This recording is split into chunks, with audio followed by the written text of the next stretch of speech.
తూర్పు నియోజకవర్గ శాసనసభ్యులు శ్రీ వెలగపూడి రామకృష్ణ బాబు గారిని మాట్లాడాల్సిందిగా కోరుతున్నాం.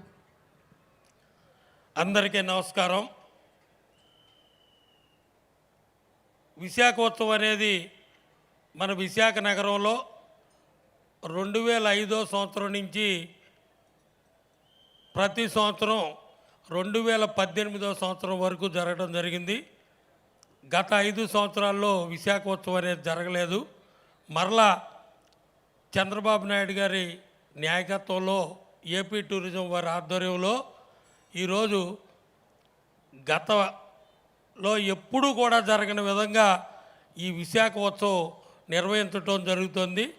అంతేకాకుండా అనకాపల్లిలో మొట్టమొదటిసారిగా విశాఖోత్సవం స్టార్ట్ అయింది. అలాగే అరకులో కూడా 3 రోజులు అరకు ఉత్సవం స్టార్ట్ చేయడం జరిగింది.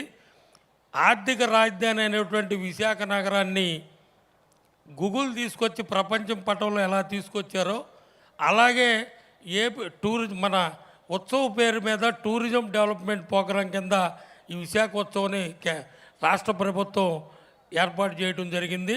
దీనికి ఎంతో కృషి చేసినటువంటి ప్రజాప్రతినిధులకు, ముఖ్యంగా అధికార యంత్రాంగానికి, అలాగే శ్రేయ మీడియా వారికి, ఇందులో పాల్గొన్న కళాకారులకు, ముఖ్యంగా ఇటువంటి ప్రోగ్రామ్స్ని ఎంతో ఆదరించే విశాఖ నగర ప్రజలందరికీ కూడా నా హృదయపూర్వక ధన్యవాదాలు తెలియజేసుకుంటూ సెలవు తీసుకుంటున్నాను. నమస్కారం. Thank you sir. Thank you so much. Now I request ఉత్తర నియోజకవర్గ